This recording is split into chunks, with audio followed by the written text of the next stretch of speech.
Flujos de caminos. En este capítulo vamos a estudiar otro algoritmo que la idea es encontrar flujos en una red. El problema que motiva es, imagínense que tenemos que transportar petróleo por unas tuberías. Cada tubería tiene su capacidad máxima, que vamos a llamar U. En general van a ser números enteros. Y lo que queremos saber es por qué tuberías transmitir el petróleo para poder obtener la mayor cantidad del otro lado. Fíjense que este problema tiene algunas complicaciones. Por ejemplo, la cantidad de líquido o sustancia que entra, por ejemplo, el nodo A, tiene que ser la misma de la que sale por el nodo, debe ser la misma de la que sale. Entonces, eso pone una restricción en la cantidad de flujo que uno puede obtener. Bueno, entonces los datos que uno va a considerar son los siguientes: un grafo dirigido, las capacidades, que son números enteros, y dos nodos iniciales y finales, S y T. Entonces, ¿qué va a ser un flujo entre S y T? Va a ser una función f que a cada nodo le va a asignar la cantidad de líquido, no a cada nodo, a cada arista le va a asignar la cantidad de líquido que va a pasar por ella, y vamos a pedir que haya conservación de flujo. O sea, en cada vértice que no sea ni el inicial ni el final, la cantidad de líquido que entra tiene que ser la misma cantidad de líquido que sale. Fíjense que esta notación ya la teníamos para los cortes. Acá le pusimos menos y más porque estamos en un grafo dirigido. Entonces, si ponemos delta de B, eso era simplemente todas las aristas que salen de B o que tienen a B. Acá, como estamos en un grafo dirigido, podemos considerar las aristas que entran a B y las que salen de B. Entonces, parados en un nodo, podemos calcular la cantidad de flujo entrante y la cantidad de flujo saliente, y eso tiene que ser igual. Entonces, un flujo básicamente es unos numeritos que son las capacidades de líquido que pasa por cada arista, y tiene que ser conservativo. El caso más sencillo de esto es, por ejemplo, la función nula. Si a cada uno le asignan 0, esto se va a cumplir. Esto vale 0, esto vale 0 y esto se cumple. O sea que existen los flujos entre cualquier dos nodos. El valor del flujo, que es lo que vamos a querer maximizar, es de la cantidad de líquido que estamos obteniendo, digamos. Sería de la salida, del S, es cuánto líquido sale menos la cantidad de líquido que entra, que queremos que esa diferencia sea lo más posible. Obviamente, como todo suma 0, si acá tiene cierto valor, acá el valor va a ser negativo. Si calculan esa cuenta acá, va a dar menos lo que dio acá, pero no importa. Entonces, el problema que queremos entender es el problema del flujo máximo. Vamos a empezar con un grafo con capacidades, con dos nodos fijos, S y T, y lo que queremos encontrar es un flujo entre S y T con el máximo valor. Por ejemplo, acá hay un ejemplo. Acá lo que está dibujado, más que la U, son las Fs. Es una F, es un flujo. Entonces, fíjense, el valor de acá es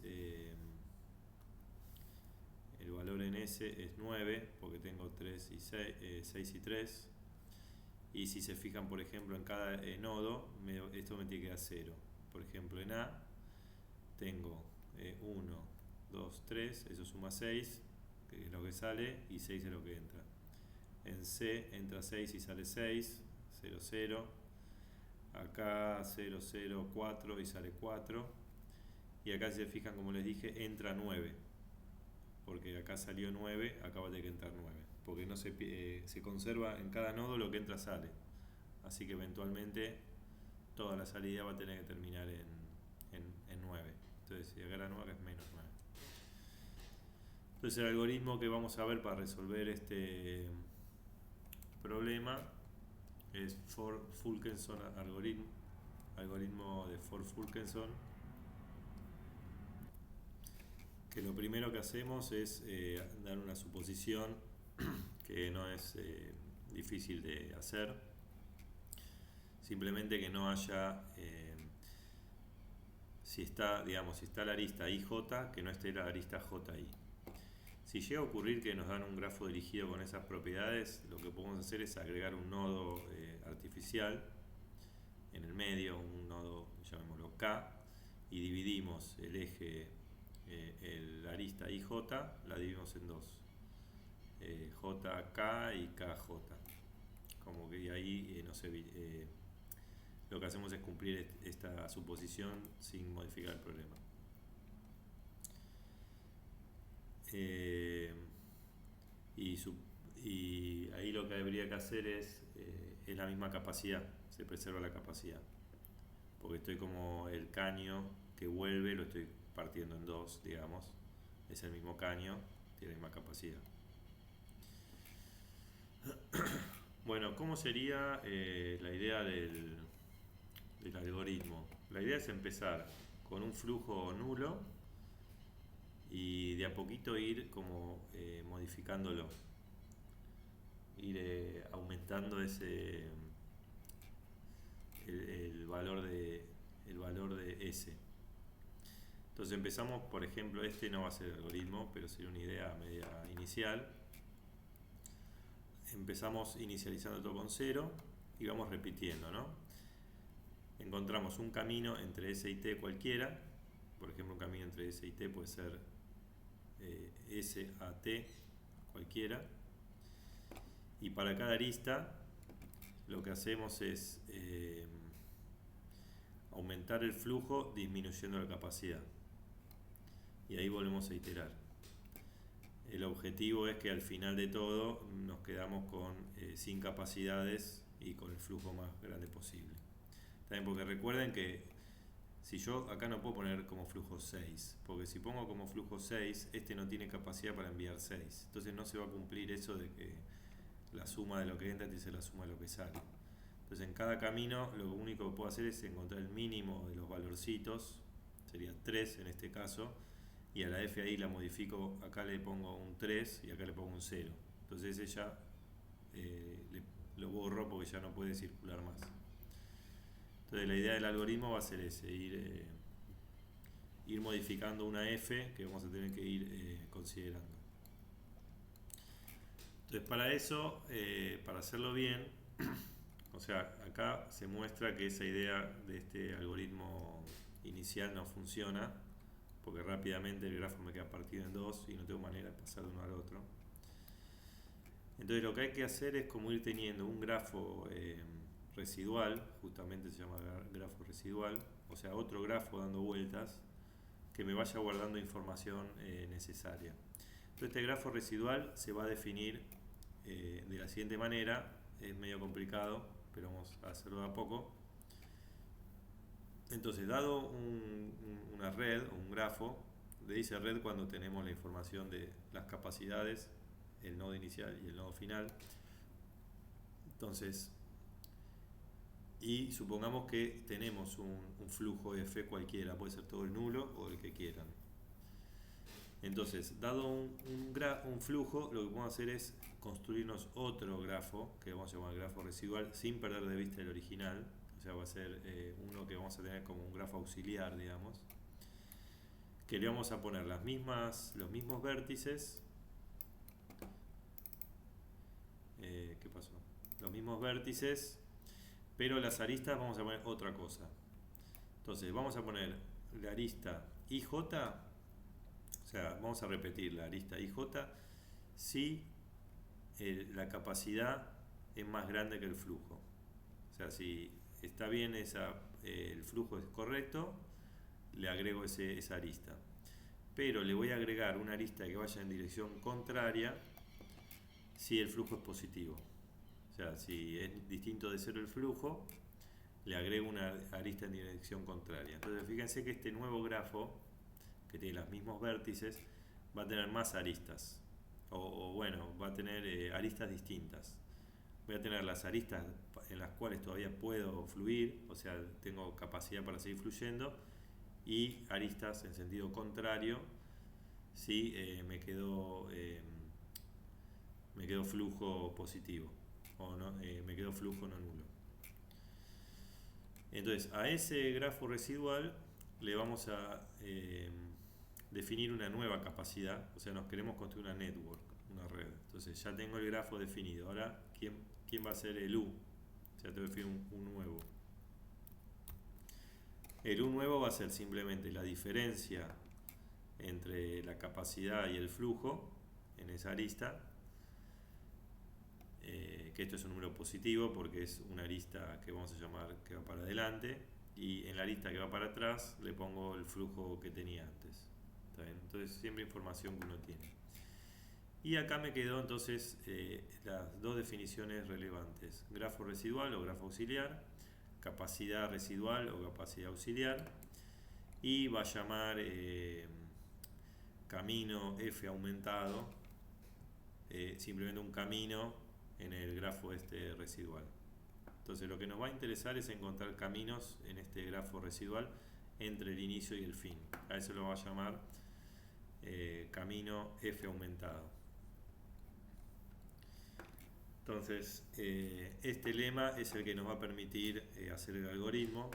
Básicamente lo que me dice es que si agarramos un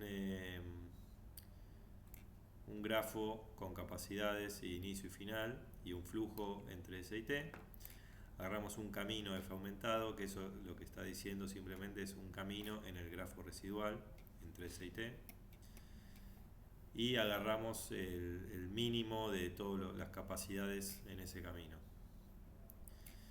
Entonces dice que si modificamos el flujo solo sobre el camino P, entonces esta nueva modificación me va a quedar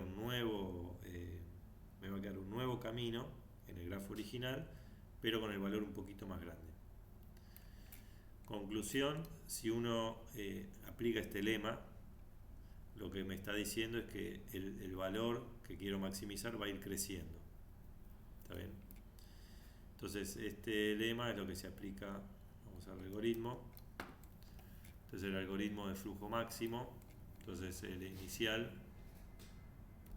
la entrada inicial va a ser una red o un grafo con unas capacidades, un inicio y un fin, y el resultado va a ser simplemente un flujo máximo, una F que va a ser máxima. Entonces, ¿cómo es el algoritmo? Primero inicializamos un flujo básico en todo en cero, que este cumple las propiedades del flujo, y vamos repitiendo lo siguiente. Primero encontramos un camino F aumentado, que eso significaba encontrar cualquier camino entre S y T del grafo residual. Si encontramos algún camino en el grafo residual, si no existe terminamos. Encontramos el mínimo de las capacidades en ese camino residual y modificamos la F. Y así repetimos. Fíjense, 3, 4, 5 es lo que el lema anterior nos dice, que el resultado de eso va a ser que el valor que queremos maximizar va a subir. Entonces si hacemos esto, el valor sube. Veamos por ejemplo un ejemplo de cómo funciona esto. El Ford-Fulkerson el algoritmo. Empezamos con un flujo. Acá fíjense la anotación, el primer numerito es el flujo y el segundo numerito son las capacidades. Entonces este caño tiene capacidad 7, este tiene capacidad 3, 2, 6, etc. El valor de F es todo lo que sale menos lo que entra en S, que acá es 0, digamos. Y entonces, ¿qué hacemos? Nos construimos primero el grafo residual, que cómo se hacía. Primero nos fijamos si hay alguno en cada arista, tenemos que ver la diferencia entre la capacidad menos el flujo. Y ese va a ser nuestra nueva capacidad. Entonces, entre 0 y 7 queda 7, entre 0 y 6 queda 6. Acá simplemente es poner el numerito de la capacidad porque es todo 0. Y después nos encontramos un camino cualquiera. Acá el camino que eligió es este: 7, 6, 4, 7. Y encontramos el mínimo gamma de ese camino, que es 4. Que es este 4. Entonces, con este 4 lo que hay que hacer es actualizar el flujo solo en este camino. El resto lo dejo igual. Entonces, ¿cómo se actualizaba el flujo? La capacidad, el 0 va a pasar a 4. Esta 0, 6 va a pasar a 4. Este 4, 4 va a pasar a 4. Y cuál otro, el que va derecho, va a pasar a 4. Entonces ahí lo actualicé. Con esto ahora volvemos a calcular el grafo residual. Fíjense que ahora es más complicado, porque ahora sí tengo valores positivos. Tengo flujo positivo. Eso lo que hacía es hacer un camino para el otro lado. Entonces primero pongo los que son los caminos derechos, que era la diferencia entre estos dos. O sea, 3. Acá va a ser un 2. Este va a ser un 0, que lo sacó directamente, o sea, el que va desapareció. Y acá va a ser un 3. Y como tengo 4, 4, 4 y 4, eso lo que hace es hacer caminos en dirección contraria de valor 4. Que es, por ejemplo, este de acá. Y este de acá que sube, y este de acá que vuelve, y este de acá. Fíjense que ahora me queda un camino más raro y es más difícil encontrar un F camino aumentado, o sea, un camino entre S y T en este grafo en este grafo residual. Por ejemplo, el que eligió es este que está acá, S A T, que el valor mínimo, si se fijan, es 3, que es este gamma que puso acá. Entonces, ¿qué hago en ese camino? Modifico los flujos. Entonces, básicamente le sumo, antes era 4, va a ser 7, y este que era 0, ahora pasa a ser 3. Bueno, con estas nuevas, con este nuevo F, lo que hago es construirme de vuelta el grafo residual. Que si se fijan, ahora este 7, 7 lo que hace es que cuando haga 7 menos 7 me va a dar 0, o sea, no hay ninguna que sube, pero sí tengo que poner una que baja porque 7 es positivo. 3, 3, este desaparece el que va, pero aparece uno que vuelve con 3. De vuelta buscamos un camino ST cualquiera en el grafo residual, por ejemplo este que va así, con el valor mínimo es 2. Entonces gamma es 2. Con este 2 modifico los valores de este nuevo camino, que digamos este era 2, 3, este era 0, 3, ahora me queda 2, 3. Este que sube, le tengo que poner un 2. Era 4, 6, pero fíjense, como el que sube, tengo que restarle 2, entonces le resto el 2. Después 2 le tengo que... ¿cuál es el otro camino? Acá arriba. 2, era 0, queda 2. Y acá este que va para allá, era 4, tengo que sumar 2. Entonces solo modifico sumando o restando este camino, sería esto, esto, esto y esto, que si lo hice bien debería dar 2, este resta 2, este sumo 2 y este sumo 2. Bueno, con este nuevo grafo me armo ahora el grafo residual, que como les dije antes, se resta estos dos, por ejemplo 2, 3, acá me queda uno que 1, pero como este es positivo vuelve uno con 2. Acá me queda 0, pero uno que vuelve 7. Este 2, 6, hay uno positivo para 2 que sube y uno 4 que baja. Bueno, y así. Y lo interesante de esto es que el grafo residual ahora no tiene ningún camino que voy de S a T, porque de S la única manera es ir para B y B vuelve. Tal vez puedo subir A, pero A va para B, no hay ningún camino que vaya de S a T. Entonces lo que dice el algoritmo es, bueno, terminar. El valor de F lo podemos calcular fácil, son las cosas que salen de S, que es 7 y 2 es 9. Acá no lo calculé, pero es 7 y 0, acá es 4 y 0, todo positivo sumado, 0, 0. Entonces acá es 9. Entonces el valor óptimo, o sea, la máxima cantidad de flujo de, si quieren, petróleo que uno puede transportar en este grafo inicial son 9 litros o 9 algo, que no parece algo sencillo de saber. No. Bueno, así de simple vista es muy complicado, pero bueno, dice que es 9. Ahora la pregunta es si este algoritmo da la respuesta correcta o da cualquier cosa o lo que sea, entonces eso se va a responder en el siguiente capítulo.